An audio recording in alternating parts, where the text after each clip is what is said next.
Hello students, this is Vipasha Garg. आज lecture है आपका history of modern western art का, BFA fourth year applied art. तो आज हमारा टॉपिक है प्रभाववाद मीन्स इम्प्रेशनिज्म वेस्टर्न आर्ट का। हम प्रभाववाद के बारे में बात करेंगे। प्रभाववाद क्या है? जो आपके आधुनिक यूरोपीय साहित्य एवं कला एक दूसरे से इतने प्रभावित रहे हैं कि समान नव विचारों के आंदोलनों से दोनों एक साथ प्रेरित होते दिखाई देते हैं। यानी जो आपका साहित्य और कला है वो एक दूसरे से इतने प्रभावित दिखाए गए हैं इसमें कि जो समान नवविचार के आंदोलनों से दोनों एक साथ प्रेरित होते दिखाई देते हैं। यानी जो आपके नवविचारों के आंदोलन हैं उसमें जो दोनों यानी साहित्य और कला वो एक दूसरे से इतने प्रभावित रहे हैं कि वो दोनों एक साथ प्रेरित होते दिखाई देते हैं। आधुनिक चित्रकला के अध्ययन में समकालीन साहित्य का तुलनात्मक अध्ययन बहुत सहायक रहता है। यानी जो आपकी आधुनिक चित्रकला है उसका जो अध्ययन है उसमें समकालीन साहित्य का तुलनात्मक अध्ययन बहुत सहायक रहता है। यानी जो तुलनात्मक अध्ययन होता है वो सहायक रहता है। क्रांतिवादी साहित्यकों एवं कवियों ने कला के अंतर्गत आरंभ हुए नवीन प्रभावों के महत्व को पहचाना। यानी जो क्रांतिवादी जो साहित्यक थे और जो कवि थे उन्होंने कला के अंतर्गत जो आरंभ हुए थे नवीन प्रभाव यानी जो नए प्रभाव आरंभ हुए थे उसके महत्व को पहचाना था। यानी जो नवीन प्रभाव थे उनकी इम्पोर्टेंस क्या थी, है ना। एवं नवीन विचारों द्वारा कला के विकास को गति प्रदान करके महत्वपूर्ण योगदान भी दिया। और जो मतलब नवीन प्रभावों का जो महत्व था उसको उन्होंने पहचाना और जो नवीन विचार थे यानी जो नई थॉट्स क्रिएट हुई थी उसके द्वारा कला के विकास को जो गति प्रदान करके उन्होंने महत्वपूर्ण योगदान दिया था। साहित्यकों के समान कलाकारों में स्वतंत्र विचारों से अपने कला विषयक ध्येय को पूर्व नियोजित करने की प्रवृत्ति बढ़ती गई। यानी जो साहित्यकों के जो समान कलाकार थे उसमें स्वतंत्र विचारों से अपने कला विषयक ध्येय को पूर्व नियोजित करने की प्रवृत्ति उनकी बढ़ती गई थी। आधुनिक कला में प्राचीन कला में यह एक महत्वपूर्ण अंतर है। मतलब जो पुरानी कला है प्राचीन कला है उसमें जो महत्वपूर्ण अंतर है वो क्या है कि प्राचीन कलाकार अपनी कला के ध्येय के निर्णय के लिए यानी जो प्राचीन पुराने कलाकार हैं उनके जो कला के ध्येय के निर्णय के लिए धर्मधारी को राजाओं व सामाजिक आवश्यकताओं पर निर्भर रहते थे। यानी वो सामाजिक जो उनकी आवश्यकता थी उस पर वो निर्भर रहते थे। जबकि आधुनिक कलाकारों ने अपनी कला के ध्येय को निश्चित करने का अधिकार अपने हाथ में ले लिया। यानी जो आधुनिक कलाकार थे उन्होंने उनकी जो कला का ध्येय था उसको निश्चित करने के लिए उसका अधिकार अपने हाथ में ले लिया था। चित्रकला में जिस समय प्रभाववाद का उदय हो रहा था यानी चित्रकला में जब प्रभाववाद का उदय हो रहा था मतलब स्टार्टिंग की बात है ये, तब समकालीन साहित्य प्रभाववाद की ओर विकासशील था। यानी जो समकालीन जो साहित्य था वो प्रभाववाद की ओर विकासशील था। दोनों ने विषय के महत्व को ठुकरा दिया था। साहित्य में लेखन किसी वास्तविक लेखन शैली से उसको प्रभावपूर्ण बनाते थे। यानी साहित्य में लेखक किसी वास्तविक लेखन शैली यानी जो साहित्य में लिटरेचर में जो लेखक होते थे वो किसी वास्तविक लेखन शैली से उसको प्रभावपूर्ण बनाना चाहते थे। वास्तविक यानी रियलिस्टिक उस लेखन शैली से उसको प्रभावपूर्ण यानी उसको दिखाना चाहते थे कि उसमें मतलब अच्छा प्रभाव पड़े, तो लेखन शैली से वो उसको प्रभावपूर्ण बनाते थे।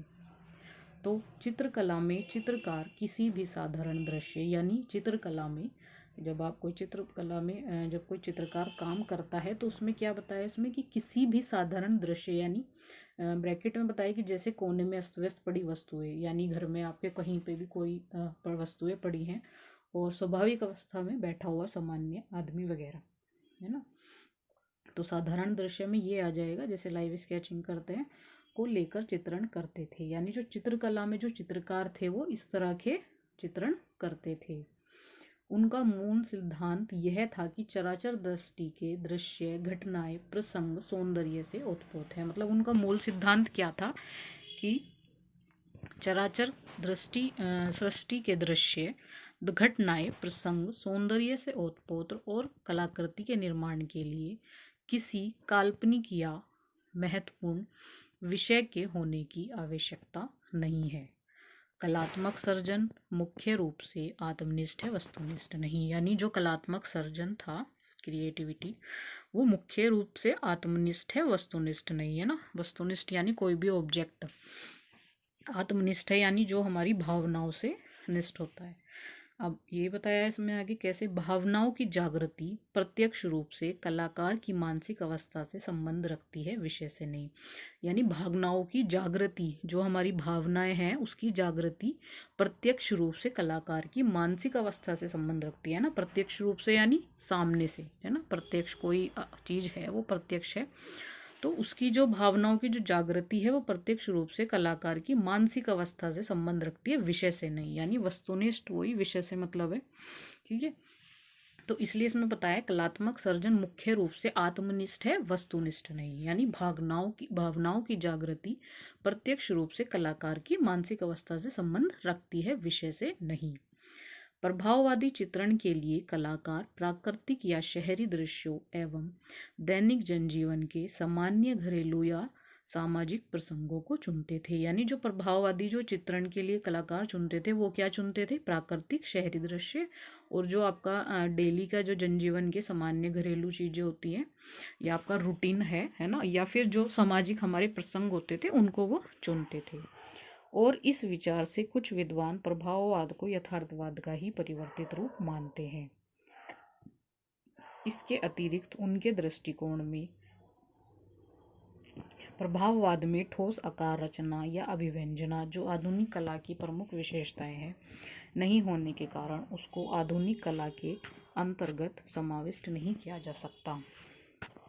यानी इस विचार से कुछ विद्वान प्रभाववाद को यथार्थवाद का ही परिवर्तित रूप मानते हैं। यानी जो इन्होंने बताया है कि जो प्रभाववादी चित्रण के लिए जो ये प्रसंग चुनते थे, तो इसी वजह से जो कुछ विद्वान हैं वो प्रभाववाद को यथार्थवाद का ही परिवर्तित रूप मानते हैं। इसके अतिरिक्त उनके दृष्टिकोण में प्रभाववाद में ठोस आकार रचना या अभिव्यंजना नहीं होने के कारण उसको आधुनिक कला के अंतर्गत इन्होंने समाविष्ट नहीं किया था। प्रभाववाद व यथार्थवाद में स्पष्ट अंतर है। अब इसमें यहाँ पर प्रभाववाद और यथार्थवाद में इन्होंने अंतर बताया। क्या अंतर है, जो आपका यथार्थवाद है उसमें जो विषय का अस्तित्व होता है वो उद्देश्यपूर्ण होता है, ठीक है। और वहीं अपोजिट प्रभाववाद में इन्होंने क्या बताया, जो विषय का कार्य है वो सौंदर्य अनुभूति को जागृत करना मात्र है। यानी यथार्थवाद में जो विषय का अस्तित्व होता है वो उद्देश्यपूर्ण होता है, और जो प्रभाववाद है उसमें विषय का कार्य क्या है कि सौंदर्य अनुभूति को जागृत करना मात्र, ठीक है। यथार्थवाद में वस्तु के नैसर्गिक वर्ण का विचार करके रंगांकन किया जाता था। यानी वस्तु का जो नैसर्गिक वर्ण है उसको पहले विचार किया जाता था, तब उसमें रंगांकन किया जाता था। उसके अपोजिट क्या है, जो प्रभाववाद है उसमें वो प्रकाश व वातावरण के प्रभाव के साथ रंगों के नैसर्गिक सौंदर्य का विचार करते थे। सुंदर रंग योजना व स्पष्ट तुली का संचालन प्रभाववाद की आधुनिक कला को देन है। यानी सुंदर रंग योजना कि आपकी रंग योजना कितनी सुंदर है, ठीक है, और उसका जो स्पष्ट तुली का संचालन है तो वो ही प्रभाववाद की आधुनिक कला को देन है। प्रभाववाद के कारण आधुनिक कलाकारों में स्वतंत्र विचार से व्यक्तिगत अनुभूति के अनुसार चित्रण करने का साहस आ गया। यानी जो प्रभाववाद के कारण ही जो आधुनिक कलाकार थे उनके अंदर मतलब स्वतंत्र मतलब खुद की थॉट्स आ गई, फ्रीडम वाली, तो उसके इसीलिए इन्होंने व्यक्तिगत अनुभूति के अनुसार ही इन्होंने चित्रण करने का साहस किया। प्रभाववाद से ही कलाकारों को विचारों के आदान प्रदान का महत्व ज्ञात हुआ। मतलब प्रभाववाद से ही जो कलाकार थे उनको विचारों का आदान प्रदान का महत्व यानी इसकी इम्पोर्टेंस क्या है वो उनको पता चली थी, ज्ञात हुई थी। प्रभाववाद का अध्ययन किए बिना आधुनिक कला की विशेषताओं को समझना असंभव है। यानी जो आपका प्रभाववाद है उसका अध्ययन किए बिना ही आधुनिक कला की जो विशेषताएं हैं उनको समझना असंभव है। यानी आपको पहले प्रभाववाद का अध्ययन करना पड़ेगा, उसके बाद आप विशेषताओं को समझेंगे। आधुनिक चित्रकला के जन्मदाता सेजान घनवाद के प्रणेता पिकासो, विब्राक अभिव्यंजनावाद एवं फेकवाद के प्रणेता वान गोग वेगोग, इन कलाकारों ने, यानी यहाँ पर सबके ये प्रणेता बताए हैं, तथा आधुनिक कला के आरंभिक कला काल के करीब सभी चित्रकारों ने अपनी विद्यार्थी अवस्था में प्रभाववाद के अध्ययन से, यानी इन सब ने जब ये स्टूडेंट थे उस अवस्था में इन्होंने प्रभाववाद का अच्छे से अध्ययन किया और उसका लाभ उठाया और उसको कला की तरफ नई दिशा में इन्होंने मोड़ दिया। ठीक है, ये आपका प्रभाववाद कंप्लीट है। इसको आप अच्छे से रीड कर ले, समझ ले। कोई आपको दिक्कत है तो कल हम जूम मीटिंग में डिस्कस करेंगे।